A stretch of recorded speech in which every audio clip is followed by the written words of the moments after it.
Muito bem-vindos ao Memórias Pod, meu nome é Leandro Magalhães e esse é o seu podcast Storytelling, onde eu conto histórias reais em que o nome de Deus foi glorificado. O episódio de hoje é uma continuação de uma sequência aí que a gente está fazendo contando a história da igreja. No primeiro episódio a gente falou sobre a igreja primitiva, a gente tratou sobre todas as perseguições e agora a gente chegou até Constantino. Constantino era o imperador que era considerado cristão e ele deixou de perseguir a igreja. Como ele era cristão, a igreja passou a fazer parte do Estado. E aí, o que você acha dessa mistura? Você acha que igreja e Estado podem se misturar? Você acha que é uma boa ideia igreja e Estado estarem juntos? Enfim, no episódio de hoje, a gente vai ver as consequências de quando a igreja se junta ao Estado. Então, antes de começar esse episódio, eu vou pedir para que você siga a gente lá no Instagram, porque é por lá que eu falo com vocês. É por lá que eu falo o que eu tô gravando, o que a gente tá pesquisando, eu faço algumas enquetes para poder entender aí quais episódios vocês querem ouvir. Enfim, segue lá, interage com a gente. Vou pedir para que vocês também sigam o canal lá da IDB Jaraguá, que é por onde esse conteúdo vai sair no formato de vídeo lá no YouTube. Siga a gente nas plataformas digitais, Deezer, Spotify, SoundCloud, enfim, por onde você ouvir. E agora, vamos pro episódio, que essa semana tá muito legal.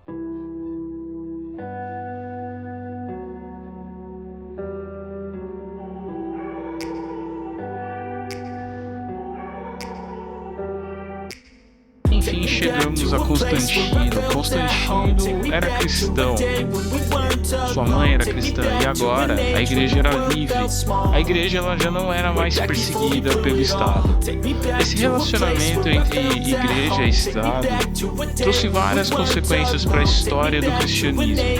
Agora que o imperador era cristão, a igreja era aceita pelo império. Sempre existiu o questionamento sobre a conversão de Constantino. Será que a fé do imperador era verdadeira ou foi apenas uma jogada política? Afinal, se eu não posso com eles, eu vou juntar a eles.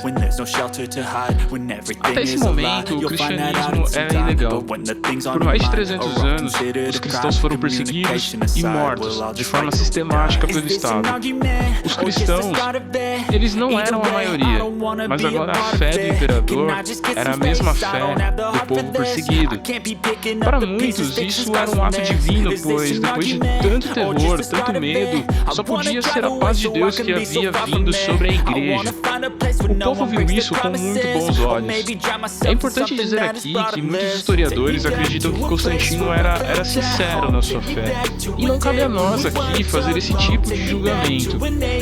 Agora que Constantino era cristão e o cristianismo fazia parte do império, né, era a religião do imperador, novas igrejas passaram a ser construídas. A primeira Basílica de São Pedro foi construída por Constantino, dos moldes do Império Romano. A capital do império deixou de ser Roma e foi para Bizâncio. Constantino colocou o nome da cidade de Constantinopla. Pois é, isso mesmo, o cara colocou o próprio nome dele na cidade. E Constantinopla fica localizada ali na região de Istambul. Eu acho que a principal mudança aqui que a gente tem com a conversão do imperador era a forma como as reuniões da igreja aconteciam. Porque antes a igreja ela era secreta. As reuniões aconteciam na casa mesmo das pessoas e era de forma assim muito discreta, muito simples, porque era ilegal. Agora que o imperador era cristão, ele não poderia prestar o culto num lugar simples, porque ele era o imperador. E enormes templos passaram a ser construídos. Só que agora, para poder servir ao império, Constantino, ele não tinha um segmento de fé assim muito claro. E inclusive ele foi responsável pela inserção de vários rituais pagãos na igreja, como por exemplo o uso de incenso. E outro ponto aqui é que os pobres eles já não eram mais os protagonistas da igreja. Agora que a elite do império fazia parte da igreja, é aqui que os bispos passam a ter poder político. Com o envolvimento da política dentro da igreja, a riqueza passou a ser, digamos, como uma espécie de manifestação de Deus. É nesse momento que surgem os monges, né? Na verdade, os monges eles já existiam, só que aqui eles ganham muito mais força, pois já se tinha a impressão que a igreja estava se corrompendo, pois não havia mais a simplicidade, nem muito menos o acolhimento das pessoas pobres. Milhares de pessoas foram para o deserto para viver uma vida reclusa, simples e de adoração ao Senhor. Desde sempre, a igreja viveu suas divergências teológicas, mas e agora que o império era cristão, isso acontecia de uma forma diferente. As pessoas mais influentes chegavam até o imperador e tentavam convencê-lo pessoalmente de suas novas interpretações. Se o imperador fosse convencido, ele simplesmente determinava que aquilo era a verdade. Esse tipo de coisa trouxe sérias consequências, como o surgimento do arianismo, que acreditava que Jesus não era como Deus. Eles acreditavam que Jesus era um ser criado por Deus, mas não era santo, não era divino como Deus. Esse tipo de pensamento trazia dois problemas, pois se Jesus não era como Deus, ele não poderia salvar outras pessoas. E se Jesus era uma criatura, a igreja estava praticando idolatria e não poderia ser salva por Deus. O próprio imperador chegou a convocar um concílio para poder discutir essa questão, e no ano de 325 aconteceu o concílio de Nicéia para debater ali o arianismo. E o arianismo ele foi considerado uma heresia e os arianos foram expulsos da igreja. É nesse concílio que foi formado o novo credo da igreja. Cremos em um só Deus, Todo-Poderoso, Criador de todas as coisas, visíveis e invisíveis, gerado como unigênito do Pai, isto é, da substância do Pai, Deus do céu, luz de luz, verdadeiro Deus, de verdadeiro Deus. Gerado, não criado, consubstancial ao Pai, mediante ao qual todas as coisas vieram a existir, tanto as que estão no céu quanto as que estão na terra, que para nós homens e para a nossa salvação desceu e se fez carne, fez-se homem e sofreu, ressuscitou ao terceiro dia, ascendeu ao céu e virá para julgar os vivos e os mortos, e no Espírito Santo, aos que dizem, pois, que existiu quando o Filho de Deus não existia, a que antes de ser concebido não existia e que veio à existência a partir das coisas que não são, ou que foi formado de outra substância ou essência, ou é uma criatura, ou que é mutável, ou variável, ou a estes da Igreja Católica anatematiza. Constantino morre, e no ano de 379 assume o imperador Teodósio. E no ano de 381, o imperador tornou a religião oficial do império o cristianismo. E o que muda aqui agora é que todas as pessoas devem ser cristãs. Isso significa agora que a influência, o dinheiro e a espada do império servem à igreja. Todas as pessoas que não seguiam as orientações do império eram perseguidas e acabavam sendo exiladas. O Império Romano entrou em crise com a invasão dos bárbaros. Teodósio chegou a dividir o império em duas partes, ocidental e oriental, Constantinopla e Roma. O lado ocidental foi quem mais sofreu com as invasões dos povos e não tinha nenhuma condição mais de defender as suas fronteiras. E é aqui que fica marcado o início do fim do Império Romano. É aqui nesse momento que surge o papado dentro da igreja. O Império Romano sucumbiu, mas a igreja manteve-se firme.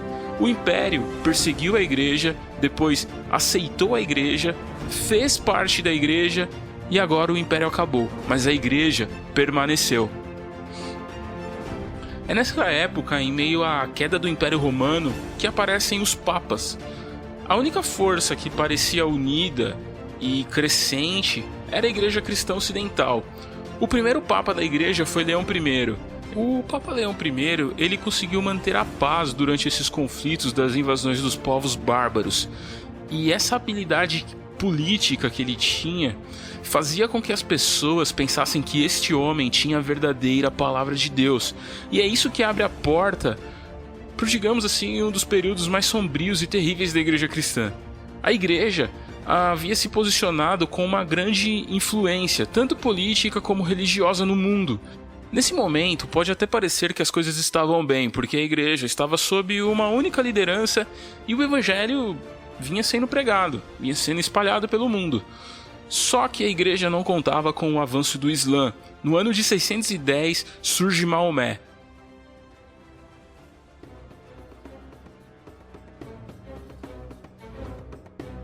Maomé era um pastor de ovelhas, e um dia ele estava em uma montanha e recebeu a visão de um anjo. O anjo Gabriel disse que ele deveria anunciar a verdadeira mensagem do verdadeiro Deus.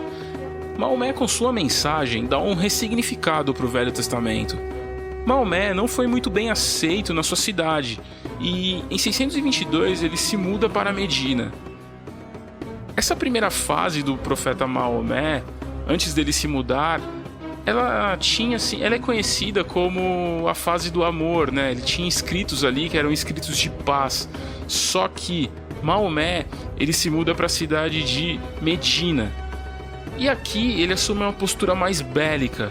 Maomé se torna o chefe militar e lidera vários conflitos armados. Os versos dessa segunda fase, já em Medina, são conhecidos como versos da espada.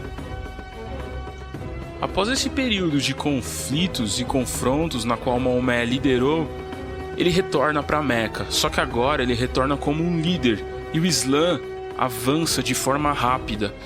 E a impressão era que o Islã ia dominar o mundo. Cidades como Alexandria, Antioquia, Damasco e até mesmo Jerusalém, que é o berço do cristianismo, caíram diante do Islã. O cristianismo europeu passou a se sentir ameaçado com esse avanço. Como o Islã havia praticamente dominado o mundo, a igreja ficou isolada, tanto comercialmente quanto diplomaticamente. O cristianismo só voltou a ganhar força mais ou menos 100 anos depois, após a Batalha de Tours, onde milagrosamente o Islã recuou, e a igreja conseguiu ficar um pouco mais tranquila. Com a igreja influente novamente, o papado veio a se corromper. Houveram muitos assassinatos, conspirações e até mesmo nepotismo dos papas. Até mesmo um garoto de 15 anos chegou a ser eleito um papa. Pra gente ter uma ideia da loucura que era, o Papa Estevão VI mandou desenterrar um de seus antecessores. Vestiram ele com roupas papais, julgaram ele como culpado e arremessaram seu corpo em um rio. O Papa Sérgio III mandou matar todos os seus concorrentes. Esse mesmo Papa teve um filho com uma de suas amantes, e esse garoto no futuro virou Papa também. O papado, infelizmente, tinha virado apenas um objeto de poder e influência política. É aqui que a gente chega num dos momentos mais sombrios da nossa história, que são as Cruzadas. No ano de 1095, o Papa Urbano II começa a clamar ao povo por uma mudança. Era inadmissível que Jerusalém, que era ali o berço do cristianismo, estivesse sob o poder dos muçulmanos. Após o Papa dizer isso em um discurso, a multidão aplaudiu de pé. A multidão ficou inflamada com essas palavras.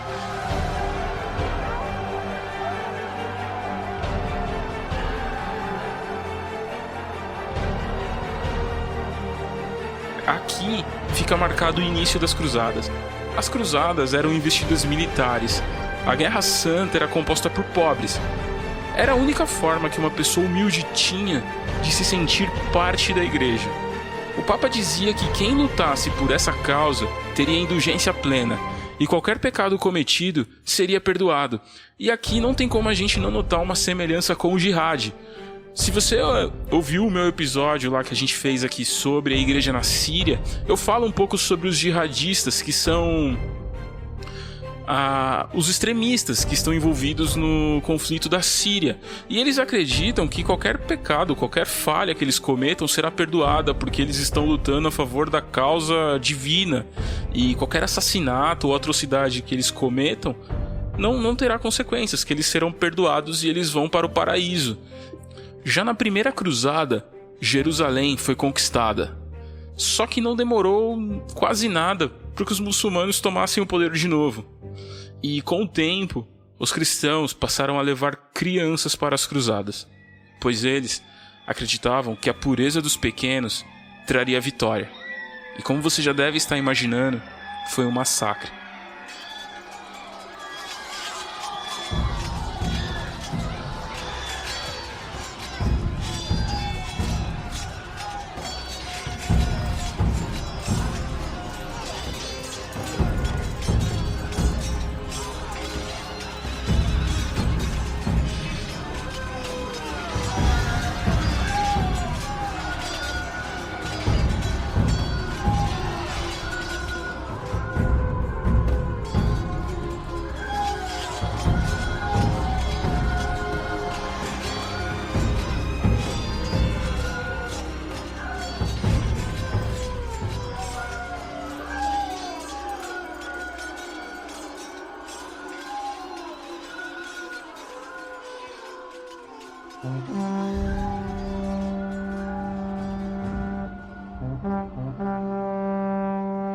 Eu acho que esse talvez seja o capítulo mais triste da nossa história.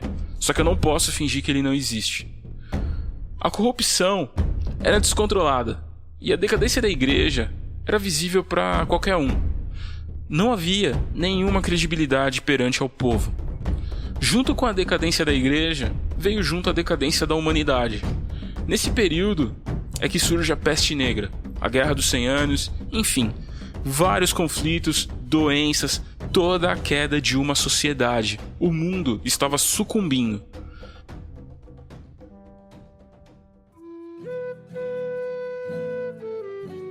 Só que após a tempestade vem a bonança. Passando esse período, a gente chega na Renascença.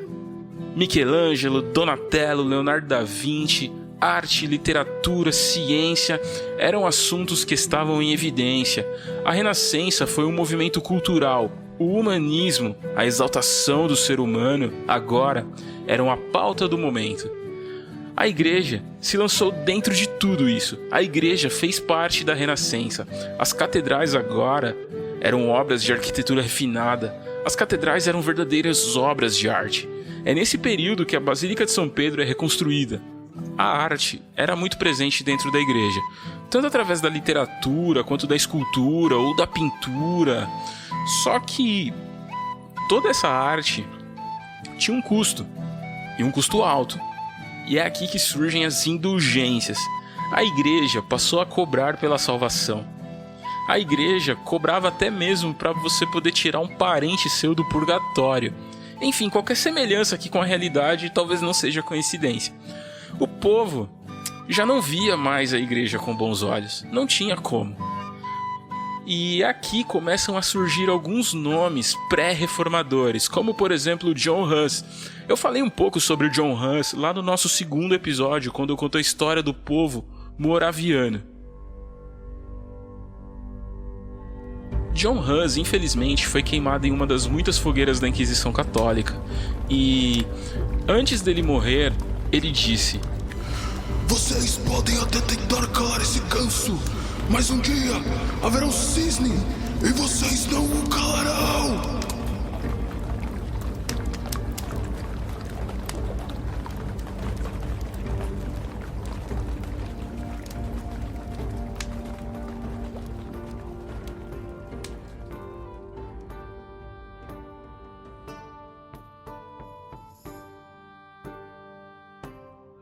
Algumas pessoas acreditam que essa frase do John Huss é uma profecia a Martinho Lutero, porque quando ele diz que vocês podem calar esse ganso, ganso significa Huss, né? Huss significa ganso, na verdade. Ele estava falando dele, mas ele fala que um dia haveria um cisne que eles não poderiam calar. E há quem diga que esse cisne é Martinho Lutero. Por que eu tô falando isso? Porque o próximo episódio a gente vai falar sobre a Reforma. E não tem como falar de Reforma sem falar sobre Martinho Lutero. Então, até semana que vem, pessoal. Tchau!